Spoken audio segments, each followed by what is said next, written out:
And we're coming to you live for the Built for Tough studio. Boomer Esiason, Greg Giannotti. It's Boomer and Gio on the Fan. Simulcast across the country on CBS Sports Network. And wherever you are on the free Odyssey app.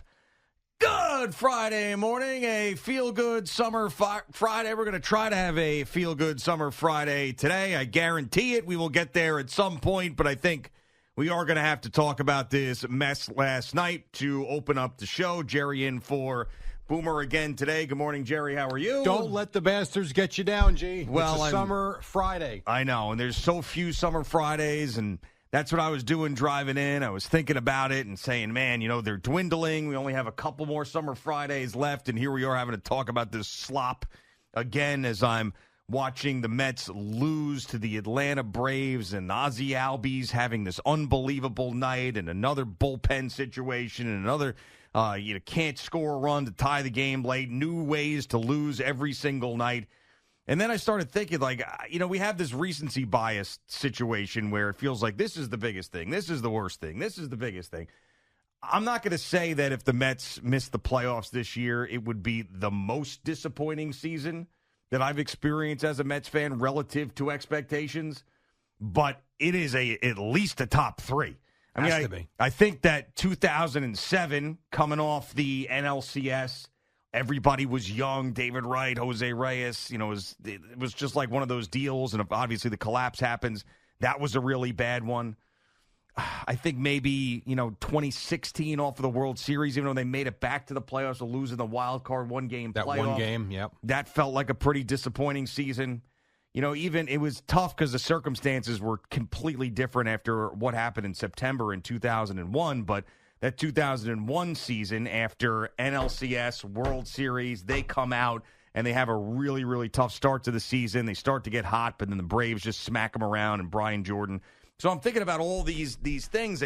But this one, to go from the NLCS, what the Mets were building last year, to go out and sign Juan Soto, all of the tickets that are being sold, Citi Field is going nuts. To miss the playoffs, which is now a real possibility. Mm-hmm. Where 2 weeks ago, 1 week ago, I would have told you no way they're missing the playoffs. Only a half game up on the Reds for the final wild card. If they miss the playoffs, there can be an argument made, at least in the last 30 years, the most disappointing Mets team that we have seen. I'll go further. I almost think it's a likelihood now at this point, because you tell me how this is turning around exactly. Because, Boomer asked me a couple weeks ago, maybe it was even last week before we went away, he looked at me and said, how would you grade these teams' trade deadline moves? Oh, yeah, and I said to him, I'll talk to you in a year or two or three. And, he wanted an answer. Well, here's your answer, D-. And I only give it a D- because at least David Bednar has turned into the Yankees closer for the moment. But he even struggled in Miami when he first started. Last night with Helsley, can we not walk a guy to start these innings? And I know he got the first guy out, but everything started last night by walking a guy and putting a guy on base with a free pass on that 3-2 pitch. I heard CeeLo and Fleeger run over his head. What was that? And then, listen, Soto has had his struggles in the clutch for sure, but even last night on the go-ahead double, you've got Harris going back to the bag. He makes, and Gary was all over it. I felt like Keith kind of dismissed it a little bit. But, he makes a nice play to kind of deke Harris back to second base. And then instead of throwing the ball towards home where you might have had a chance, he throws it into. Then what'd you try and deke him for? If you're just going to throw the ball in the second and let him score, nothing makes sense. Kodai Senga was good. I'm not going to say he wasn't. But he didn't even get into the sixth inning. And you're getting into the bullpen. And then you get to this. I don't want to call him a stiff, but we got all hell's bells, and we got this Hollywood promotion. Get someone out. Yeah, I also think I did agree with Fleegs about going to Diaz first in that situation. And when you've got two guys like that, you got to throw your best guys against their best guys. Which is something Buck Showalter did when he was here. Right, absolutely. And probably should have never been fired when he was, but whatever. I disagreed with it at the time. I did like Carlos Mendoza last year. I'm not going to lie about that. But, right now he's in the crosshairs, not as bad as Aaron Boone because he hasn't been here as long. But it's getting there. But, it's now turning. It's now getting there. And it's just we've seen it so many times with teams where it just doesn't seem like there is an answer because there's some sort of loser virus that has infected the clubhouse or locker room. Yeah. And that's what it feels like here. It feels like, hitting's contagious. Well, I think losing is contagious with 100%. This group. And they're showing up to the ballpark, it feels like, thinking, all right, how are we going to blow this one? It's different every night. Yeah, right. I mean, what is it going to be? Are we going to get a miserable starting pitching performance? Or are we going to get a miserable offensive performance? Are we going to be up several runs and then the bullpen blow it? I mean, it's just there are so many different ways that they are losing games. That's why I said yesterday, and I stand by it today, the only data, and it's not even data, but the only data that you have to say that the Mets are going to turn this around, make the playoffs, and then have a respectable postseason is that we cannot predict the future. And that's not even really data. That's just a fact, right? Well, no one could have predicted this. This team was 21 games over 500 and was looking to win the NL East to right now dying to get into the postseason. I mean, and it's to the point now, too, because I went out just a little bit last night to see the couple friends. I was telling them about Pebble Beach and I'm watching the game, and the Yankee fans are sitting there, even though they've had their own issues, but they're laughing their asses off watching this, And I thought to myself, like, how did the hell did we get here? Like, how did this just all of a sudden, and it's been a slow burn, and I really, because of last year and all the conversations we had, now, I had buried the Mets early, and you said, we got to stop burying these teams so early. And I was like, I tried to learn my lesson last year, in trying to, like, okay, this is what's going on now. Things can happen, whatever. And then they start losing a little bit. I'm like, okay, it's just a little bit of a stretch. Now it's to the point where I have absolutely zero confidence in them at all, that being a winning baseball team. And, I mean, I don't think that David Stearns or Carlos Mendoza or maybe Jeremy Hefner, but I mean, this feels like the Aaron Rodgers Jets disaster at this point. It's like getting to that.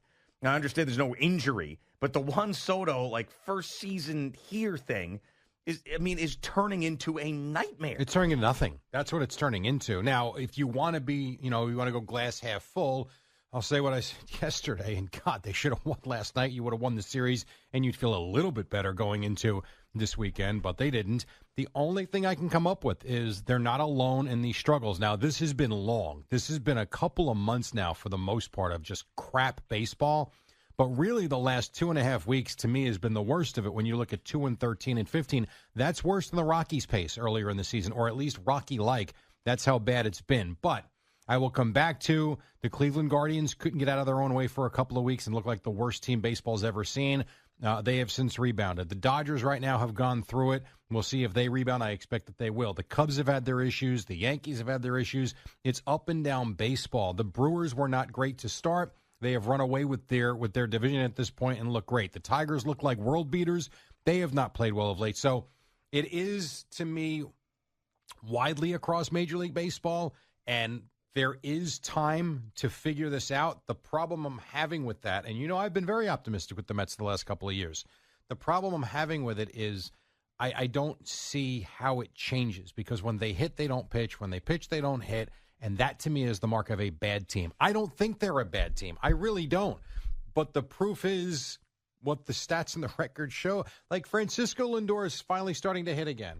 They don't win. Yeah, Pete Alonso hits home runs. They don't win. Juan Soto hits home runs. They has player of the month in June. It was their worst.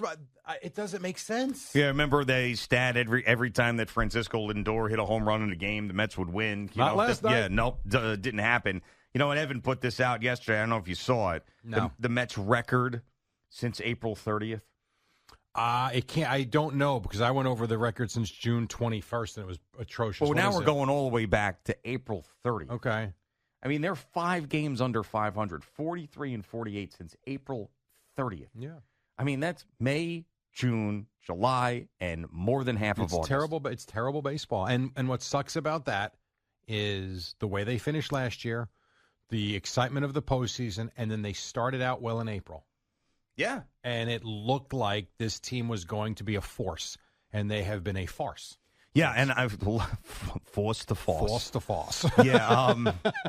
Yeah, I mean, you know what? I think that's a headline we got to see in the New York Post at some point. But Yeah, I can't put my finger on it. I don't know what it is. I don't know if there's some sort of issue with the players in the clubhouse. I don't know if it's a Juan Soto thing. I don't know if Carlos Mendoza just got lucky last year and it was riding a wave and he's not a good manager. I don't know what it is.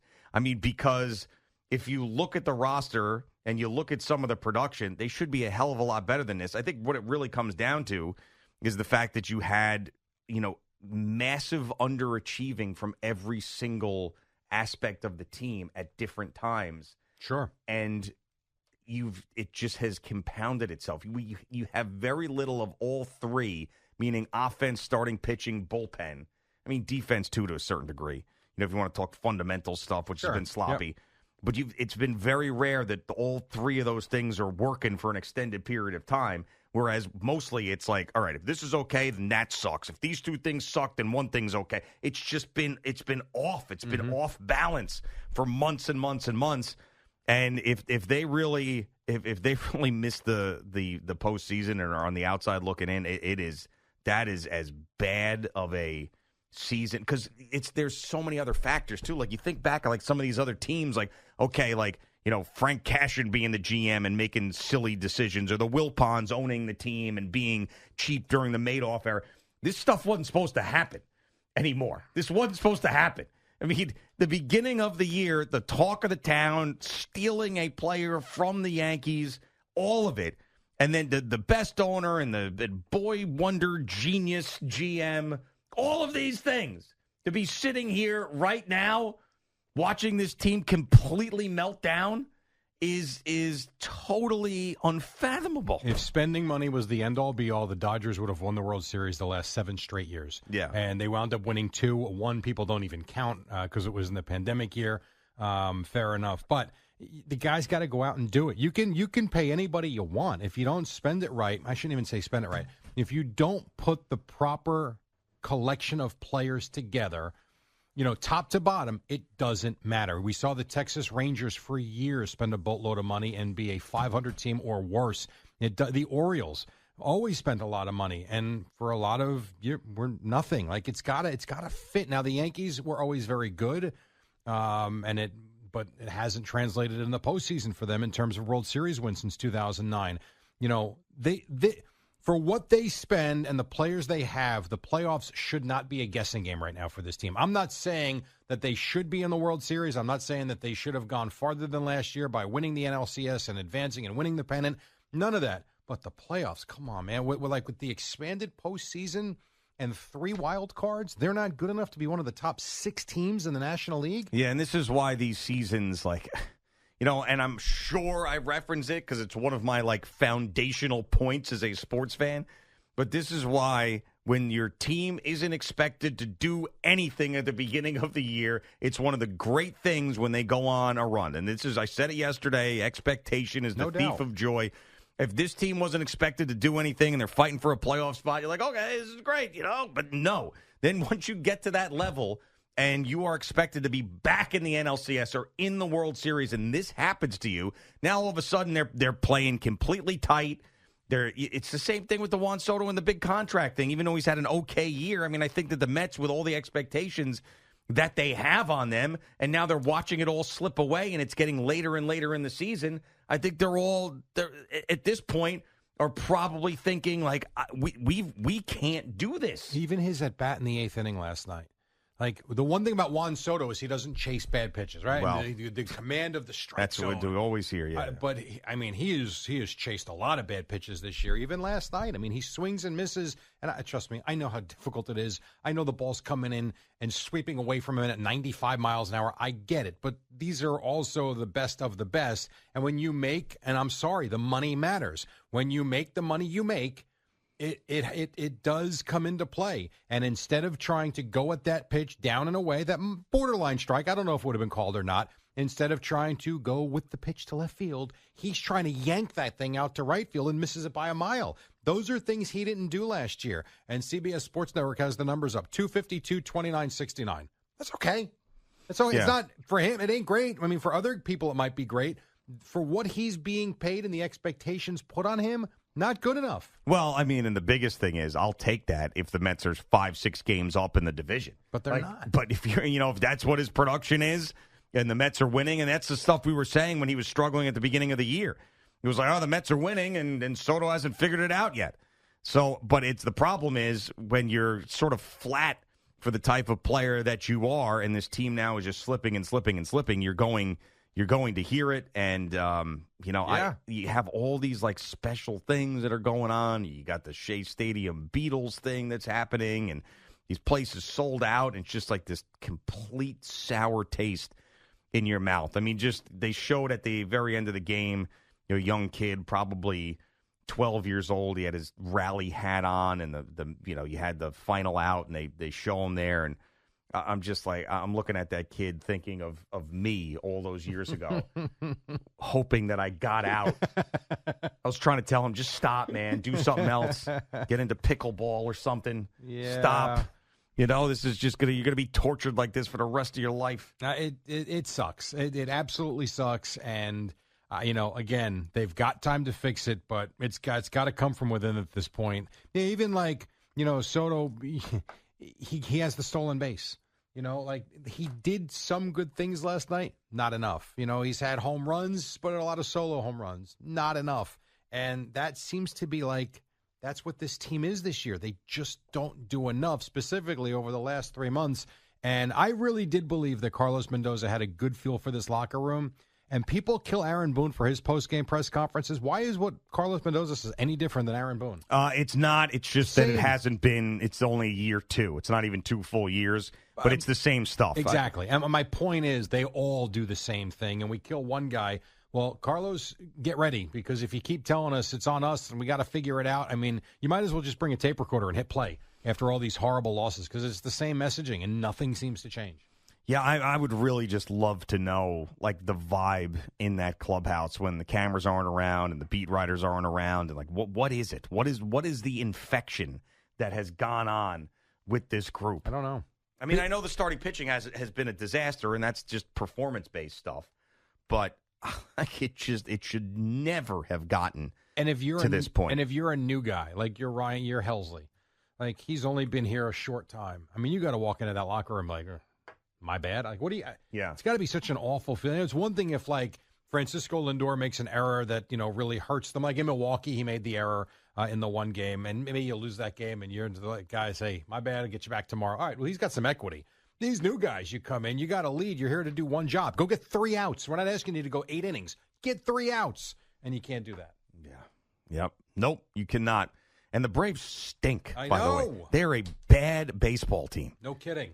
And you still can't figure out a way to beat these idiots. This Michael Harris has become a problem. Yeah, and then just the celebrating, and the CBS Sports Network played it earlier, too. I mean, like the gyrating at second base, and then Albies is going crazy, and then obviously the final out, they're dancing around with the choreography because they sucked the entire year. They own the Mets. Yeah, I mean, and they love it. I mean, they love every bit of this. It's like unreal. As bad as the season has gone for them smacking the Mets around is just like it's the best thing that they could ever have going. It's making their season right now. Yeah, I mean, it's just and that's the expectation thing. Like I feel like the Braves, whether they're down at Atlanta or up here, like we're gonna beat these guys because we just live inside of their heads. I really thought this was over when the Mets won that front end of the doubleheader in Atlanta. I thought that that did it. Yeah. But it didn't. It just didn't. And they just lost 2 out of 3 to these guys. Yeah, I know. I mean, and it's not like it's getting any easier. I mean, you do have. Does it matter, honestly? No, it because doesn't. I can make the case they played really well in Milwaukee last week and still didn't win a series. Yeah, you're right. It doesn't matter who the Braves suck. They lost 2 out of 3. I don't care if they play the Rockies right now. I don't know if they're beating them. Yeah, no, you're right. I mean, I'd still rather see a bad team on the schedule than a good team on the schedule, but you're right. It's really about them and their performance and how it's just been pretty much as bad as you could possibly imagine. All right, Boomer and Gio with Jerry in for Boomer this morning, just getting started. We're going to make this a feel-good summer Friday. CeeLo joins us in just a little bit. Got some weather for you right now.